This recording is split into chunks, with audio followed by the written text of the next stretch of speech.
बिस्मिल्लाहिर्रहमानिर्रहीम। अस्सलाम वालेकुम स्टूडेंट्स। आज हमने कुछ कंसेप्ट्स पढ़ने हैं एनिमल बिहेवियर के हवाले से। स्टार्ट करते हैं लेक्चर। सबसे पहला जो कंसेप्ट है वो है बिहेवियरल इकोलॉजी। बिहेवियरल इकोलॉजी जो है इसमें हम बात करेंगे हैबिटेट सिलेक्शन की। हैबिटेट किसे कहते हैं सबसे पहले ये पता होना चाहिए स्टूडेंट्स आपको। हैबिटेट जो होता है किसी भी एनिमल का जो नेचुरल होम होता है, कोई भी जो नेचुरल होम है, किसी भी एनिमल का जो नेचुरल होम है उसको हम हैबिटेट कहते हैं।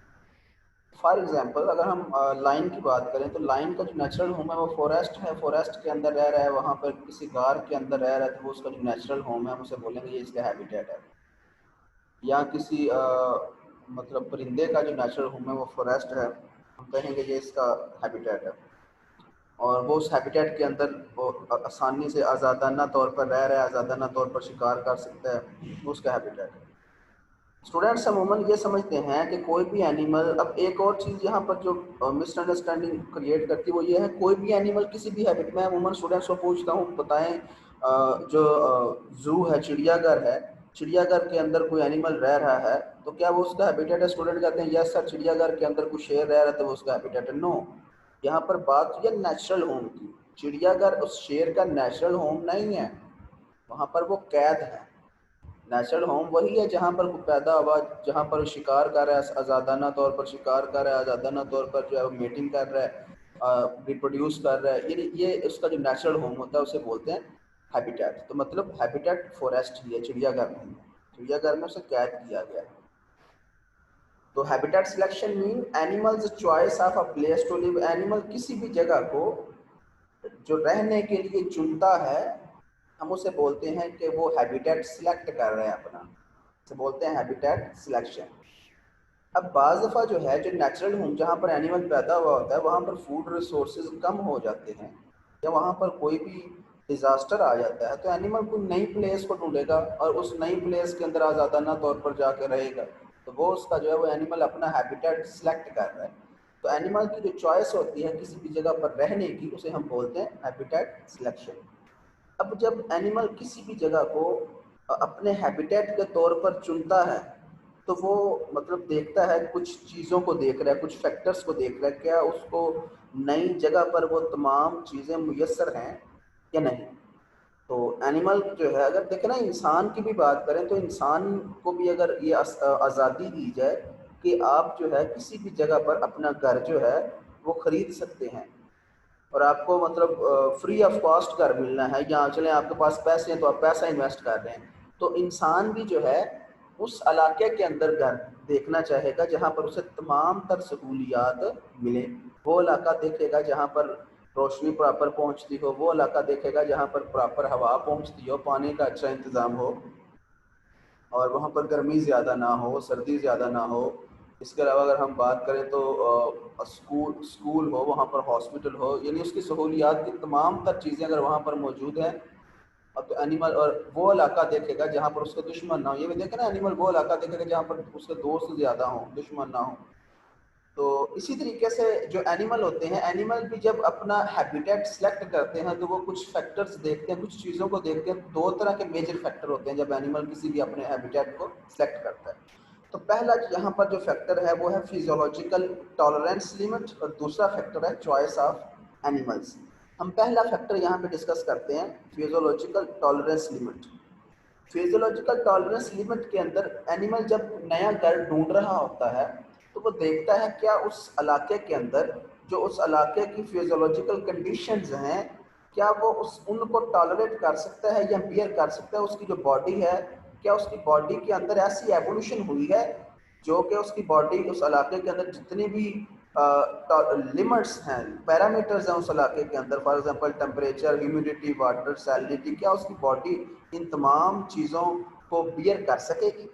तो अगर तो उसकी बॉडी बियर कर सकती है, फॉर एग्जांपल अगर उस इलाके का जो टेम्परेचर है वो बर्दाश्त कर सकती है उसकी बॉडी एक ख़ास रेंज के अंदर, तो हम कहेंगे कि वो उसकी टॉलरेंस लिमिट के अंदर है। अगर उस इलाके के अंदर ह्यूमिडिटी का एक ख़ास लेवल है, कम ज़्यादा तो होना ही होना है, तो क्या उसकी बॉडी उसको टॉलरेट कर सकती है? Then okay. वाटर अवेलेबल है उस इलाके के अंदर जितना उसकी बॉडी को एनिमल की चाहिए, और सैलिनिटी मतलब उस इलाके के अंदर जो साल्ट्स की कंसंट्रेशन है या दूसरे जो पैरामीटर्स हैं, जोग्राफिकल पैरामीटर्स या जो विंड का पैरामीटर है या जो रेन है, क्या ये तमाम चीज़ें उस इलाके के अंदर मौजूद हैं? अगर ये तमाम चीज़ें उसकी बॉडी के मुताबिक हैं तो वो एनिमल जो है उन लिमिट्स के अंदर आसानी से रह सकता है। इसकी एग्जांपल दी गई है वुडलैंड डियर माइस। जो है आपको यहाँ पर एक माउस नज़र आ रहा है। ये इसकी शेप जो है, इस माउथ की जो शेप है उमन डियर जैसी होती है, इसलिए इसे वुडलैंड डियर माइस बोला गया। It can not tolerate high temperature in field environment. कहते हैं फ़र्क, मैं आपके सामने मिसाल के तौर पर दो अगर आपको एग्जांपल दूँ, एक मैं मिसाल दूँ फील्ड, खेत, खेतों के अंदर जो है दरख्त नहीं होते। अगर मैं एक और मिसाल देता हूँ फॉरेस्ट, फॉरेस्ट के अंदर फॉरेस्ट के अंदर घने दरख्त मौजूद हैं, डेंस वहाँ पर जो है वेजिटेशन है, और दूसरी तरफ फील्ड के अंदर वेजिटेशन कम है।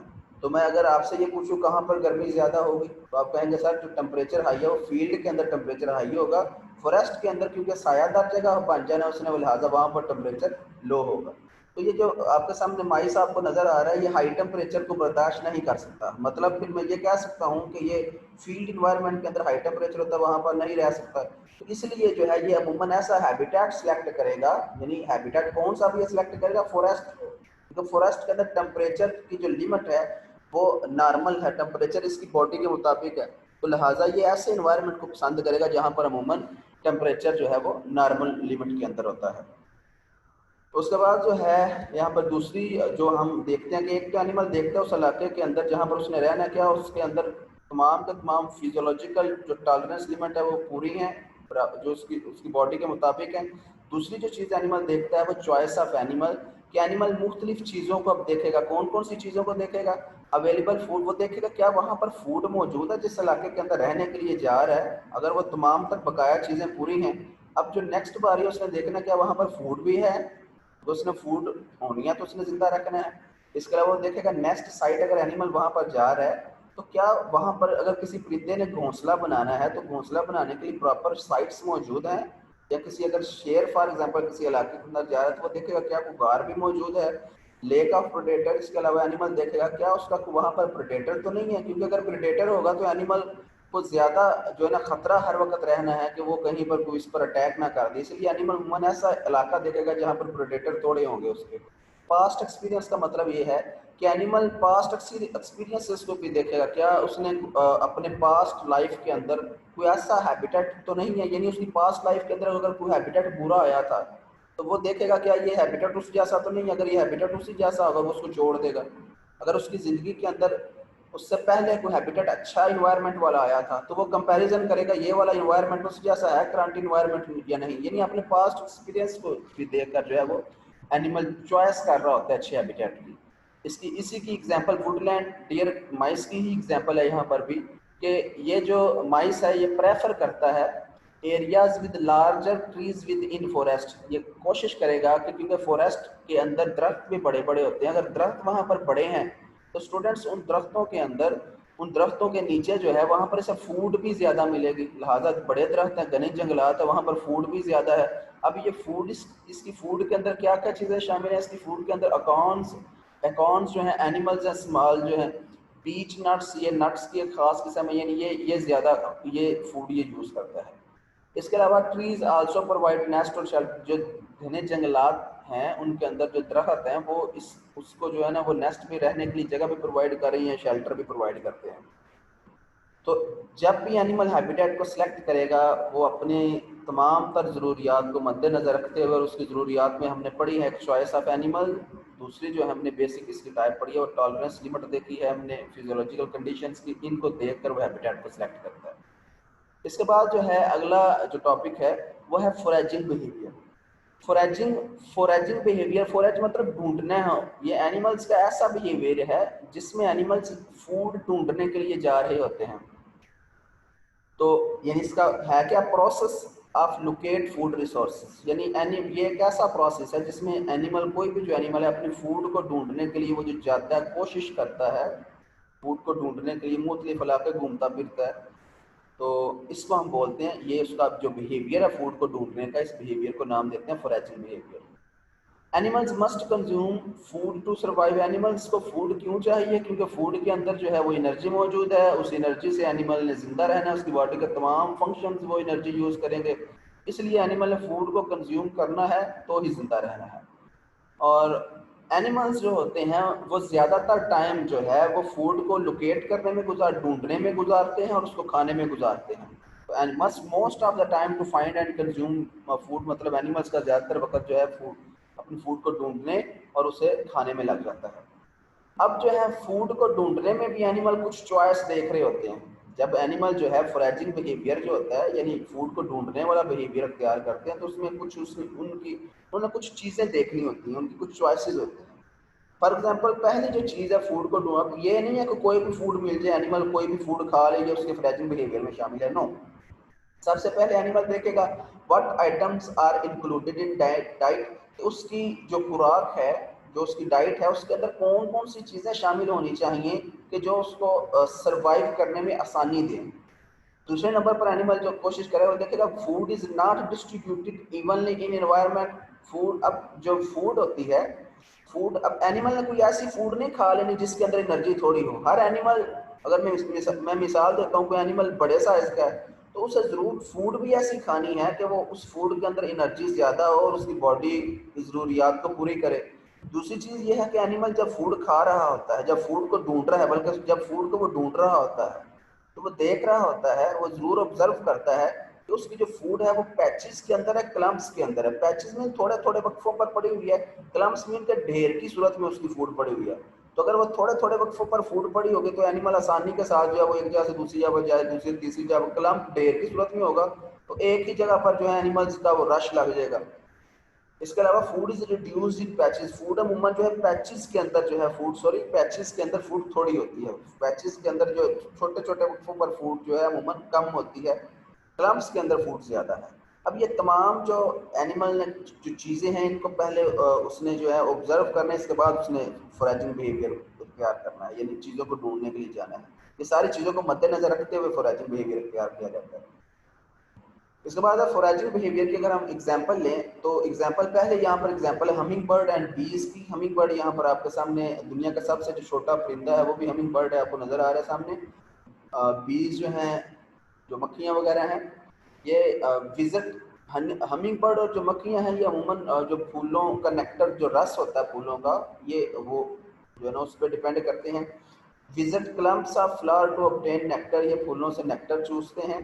सो मस्ट मेक डिसीजन, अब इन्हें डिसीजन ये लेना होता है कि कौन से फूल के अंदर जो है वो रस ज़्यादा, नेक्टर ज़्यादा होगा। और फिर जब ये डिसीजन ले लेंगे देन वहाँ पर ये फिर अपना फॉरेजिंग बिहेवियर या फीडिंग करेंगे। इसके अलावा जो है ओल, उल्लू के एग्जांपल यहाँ पर आप देख रहे हैं। उल्लू ने एक जो है ना चूहे की तरह का जो एनिमल, रोडेंट को जो है वो शिकार करके पकड़ा हुआ है। तो ईट, जो ओल होते हैं, eat small rodents in different habitat, मुख्तलिफ जो हैबिटेट होते हैं वहाँ पर ये स्मॉल रोडेंट्स को खाते हैं। रोडेंट्स, ये चूहे की तरह जो एनिमल है। Rodents present in both field and forest, rodents जो होते हैं ये खेतों के अंदर भी मौजूद है, जंगलात के अंदर भी मौजूद है। So all must make decision, so उल्लू को अब ये फैसला करना है कि उसने शिकार कहाँ पर करना है, कहाँ से आसानी से वो शिकार कर सकता है। फील्ड के अंदर अगर आसानी से शिकार कर सकता है देन वहाँ पर वो डिसाइड करके शिकार करेगा। फॉरेस्ट के अंदर अगर वो आसानी से शिकार करता है तो देन वो फॉरेस्ट के अंदर ये शिकार करेगा। उसके बाद फॉरेजिंग बिहेवियर के बाद नेक्स्ट जो टर्म है यहाँ पर वो है एनर्जी बजट। एनर्जी बजट जो है, एनर्जी बजट के अंदर बजट, जब देखें ना, जब भी हम बजट बना रहे होते हैं तो बजट बनाते वक्त हम अमूमन देखते हैं हमारी कॉस्ट कितनी है और हमारा गेन कितना है, यानी हम कितना इन्वेस्टमेंट करते हैं और कितनी बचत करते हैं। तो एनिमल्स के अंदर इतनी क्या रहेगा, प्रॉपर चीज़ नहीं है, सेंस नहीं है कि वो अपना एनर्जी बजट काउंट कर सकें, तो वो खुद से अपना एनर्जी बजट बना सकें। देखें ना, आजकल मिसाल देता हूँ कि जो लोग डाइटिंग करते हैं, जो लोग मोटे हैं और डाइटिंग करते हैं, उन्हें पता होता है कि हमारी बॉडी जो है, हम इतना खाते हैं, यानी हम इतनी कैलोरीज गेन कर रहे हैं, और हम इतनी एक्सरसाइज करते हैं और इतनी कैलोरीज लॉस करते हैं। और देन वो फिर वो अपना बजट सा बना लेते हैं फूड का कि हमने इतनी फूड खानी और इससे ज़्यादा नहीं खानी। इंसान में तो सेंस है, लेकिन एनिमल्स के अंदर एस सच जो है वो सेंस नहीं है, लिहाजा एनिमल्स अपना एनर्जी बजट नहीं बनाते। तो एनर्जी बजट जो है अल्लाह ताला ने उनका ऑटोमेटिकली एनर्जी बजट बना दिया कि उन्होंने ये फूड खानी है। अब एनर्जी बजट के अंदर क्या क्या चीजें देखनी होती है वो हम डिस्कस करते हैं। Energy cost and gain involve in energy, यानी एनर्जी बजट के अंदर हम दो चीज़ों को शामिल करते हैं। एक एनर्जी कॉस्ट मीन कि वो कितनी एनर्जी को लगा रहे हैं, एंड एनर्जी गेन के वो कितनी एनर्जी हासिल कर रहे हैं फूड से। तो पहले बात करते हैं एनर्जी कॉस्ट की। एनर्जी कॉस्ट के अंदर कौन कौन सी चीज़ें आ जाती हैं। सर्च फूड, यानी कोई एनिमल जब अपनी फूड को सर्च कर रहा है तो वो एक्चुअल सेंस के अंदर एनर्जी यूज कर रहा है सर्च करने के दौरान। देखा ना, कोई एनिमल घूम फिर रहा है तो उसकी एनर्जी लग रही है, लिहाजा हम कहेंगे कि ये जो उसकी एनर्जी कॉस्ट है, एनर्जी लग रही है। फॉलो, जब वो अपनी फूड के पीछे पीछे भाग रहा होता है उसे पकड़ने के लिए, फिर भी उसकी एनर्जी लग रही है। हैंडल, अगर उसने अपनी फूड को पकड़ लिया और पकड़ कर उसको उससे लड़ रहा है, उसको हैंडलिंग कर रहा है, उसका शिकार कर रहा है, वो भी जो है ना हम कहेंगे ये एनर्जी कॉस्ट है। डाइजेस्ट, अगर उसने शिकार करके खा भी लिया उसे, तो वो जब डाइजेशन का प्रोसेस होगा, फूड को खा रहा होगा, उसके मैदे के अंदर जाकर जब फूड डाइजेस्ट हो रही होगी या स्मॉल इंटेस्टाइन के अंदर जाकर डाइजेस्ट हो रही होगी, तो वहां पर भी डाइजेशन के प्रोसेस में भी उसकी एनर्जी लग रही है। लिहाजा ये भी क्या है, एनर्जी कॉस्ट के अंदर शामिल है। तो सो एनर्जी गेन देखे ना, और अब इतनी ज्यादा उसने अपनी एनर्जी लगाई इन कामों के अंदर। अब फूड अगर उसकी ऐसी हो कि वो फूड इतनी मुश्किल से उसने फूड ढूंढी है और फूड के अंदर एनर्जी ही थोड़ी है, वो फूड जब डाइजेस्ट हुई, अगर उस फूड ने एनर्जी दी ही थोड़ी है उसकी बॉडी को, तो वो जो उस फूड से एनर्जी गेन कर रहे हैं हम उसे बोलते हैं एनर्जी गेन।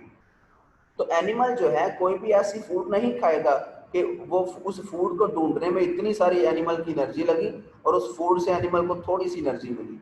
तो ऐसी बात नहीं होगी। एनिमल्स अमूमन जो है एनर्जी कॉस्ट, जो एनर्जी गेन होगा, यानी फूड को जब वो फूड से जो एनर्जी लेंगे, उस फूड के अंदर ओवरऑल एनर्जी जो है वो एनर्जी कॉस्ट से ज़्यादा होनी चाहिए।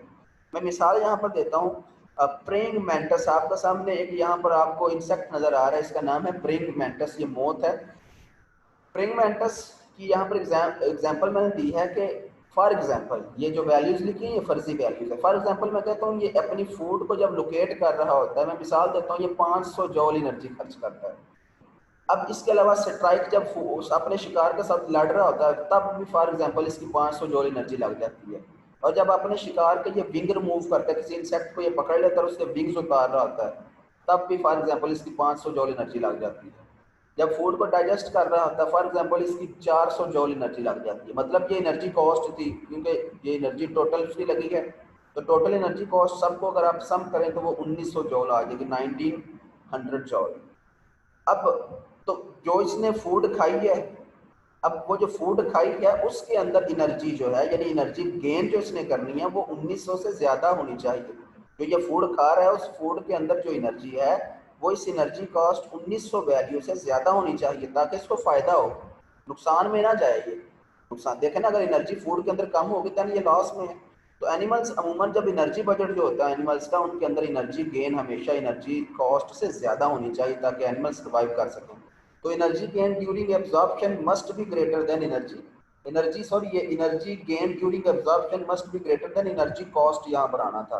एनर्जी कॉस्ट यानी एंड वाला जो यहाँ पर एनर्जी गेन लिखा हुआ है ये एनर्जी कॉस्ट आना था, यानी कि एनर्जी गेन एनर्जी की कॉस्ट से ज़्यादा होनी चाहिए। ये हो गया एनर्जी बजट। नेक्स्ट है स्पेशलिस्ट।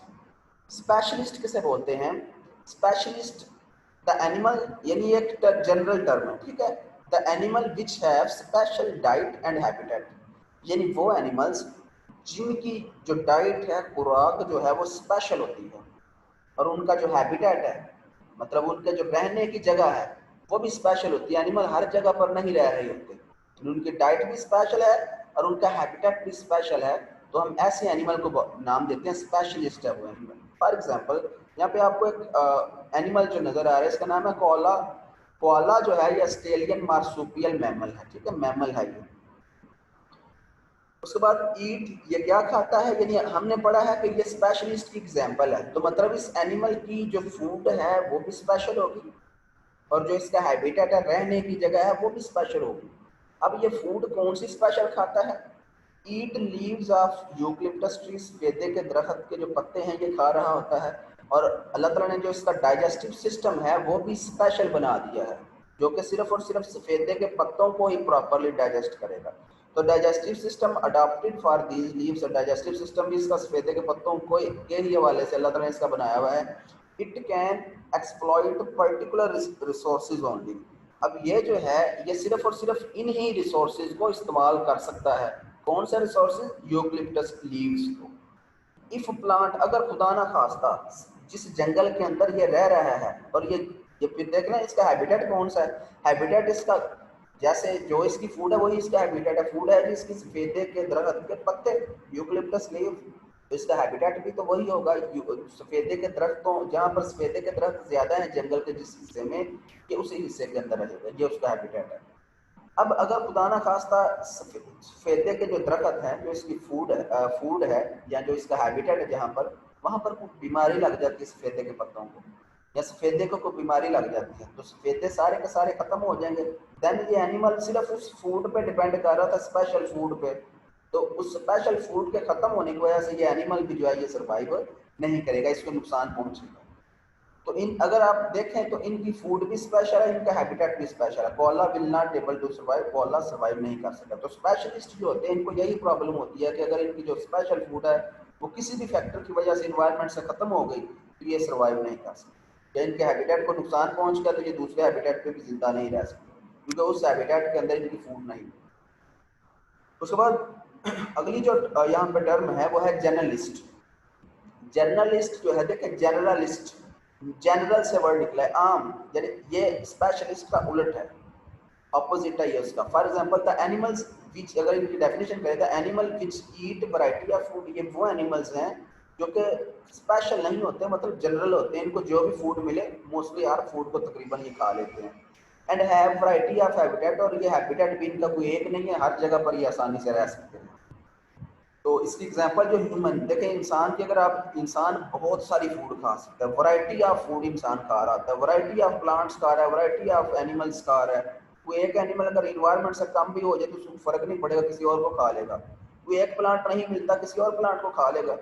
तो हैबिटेट भी वैरायटी ऑफ हैबिटेट है, कि अगर पहाड़ों के अंदर कुछ हो गया तो ये मैदानी इलाकों में आ जाएगा, मैदानी इलाकों के अंदर अगर कोई मुसीबत आ जाती है तो ये किसी और इलाके में चला जाएगा, यानी इसका हैबिटेट भी डिफरेंट है।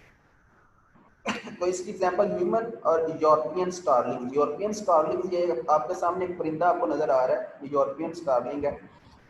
अब ये यूरोपियन स्टारलिंग्स को तकरीबन एक सदी पहले यूएस के अंदर, यूनाइटेड स्टेट्स के अंदर जो है, यूरोप से लिया गया था कुछ परिंदों को, यूनाइटेड स्टेट्स के अंदर इन्हें छोड़ दिया गया था। यूनाइटेड स्टेट्स के अंदर जब इन्हें छोड़ा गया तो ये जो है ये वक्त देखते ही देखते ये पूरे के पूरे यूनाइटेड स्टेट्स के अंदर फैल गए, अमेरिका के अंदर ये फैल गए। यूनाइटेड स्टेट, क्योंकि हमने अभी पढ़ा कि जो जर्नलिस्ट होते हैं ये हैबिट हर तरह के इन्वायरमेंट के अंदर आसानी से जो है ना वो रह जाते हैं, लिहाजा ये हर इन्वायरमेंट में चले गए, वैरायटी ऑफ हैबिटेट है। और जो जो इनको फूड मिली, जहाँ जहाँ से जो जो इनको फूड मिल रही थी, जिस तरह की मिल रही थी, ये फूड आसानी से खा रहे थे, यानी वैरायटी ऑफ फूड को खा रहे थे, इसलिए ये रिप्रोड्यूस या बहुत ज़्यादा की हर जगह पर ये रहने लग गए। एक सदी पहले बहुत थोड़े थे ये, अब एक सदी बाद हर तरफ जो है यूएस के अंदर ये स्टारलिंग्स देखने को मिलते हैं। लेकिन एक चीज़ है, जो जर्नलिस्ट होते हैं क्योंकि ये हर तरह की फूड खाते हैं, लिहाजा इन्हें कंपटीशन का सामना रहता है। कंपटीशन मीन कोई और एनिमल, अगर कोई जर्नलिस्ट किसी फूड को खा रहा है तो उस फूड को कोई और एनिमल भी तो कंज्यूम कर रहा होगा, तो लिहाजा इन्हें कंपटीशन करना पड़ता है दूसरे एनिमल्स के साथ फूड के लिए। तो कैन सर्वाइव अंडर, फूड के लिए भी कंपटीशन हो सकता है, शेल्टर के लिए, हैबिटेट के लिए भी हो सकता है। तो can survive under wide range, ये जो जर्नलिस्ट होते हैं ये हर जगह पर रह लेते हैं, सर्वाइव कर सकते हैं। यूरोपियन स्टारलिंग्स पेस्ट ईटर, मतलब कीड़े मकोड़े ये खाते हैं mostly. Introduced United States before century, एक सदी पहले यूनाइटेड स्टेट्स के अंदर ये मुतारिफ करवाए गए परिंदे। Starlings now living in almost every habitat, अब हर एक इन्वायरमेंट के अंदर ये यूएस के अंदर रह रहे हैं। Journalist face more competition from other, journalist जो है अदर कौन सा स्पेशलिस्ट से ज़्यादा जो कंपटीशन फेस करना पड़ता है वो जर्नलिस्ट को करना पड़ता है, क्योंकि इनकी फूड जो जो फूड जिस फूड को ये खा रहे हैं उस फूड को और भी बहुत सारे एनिमल्स खा रहे होते हैं। तो ये जो जर्नलिस्ट का जो टॉपिक था क्लियर हुआ, तो इसके बाद ये जो लेक्चर है ये भी एंड हुआ। ओके जी, अस्सलाम वालेकुम।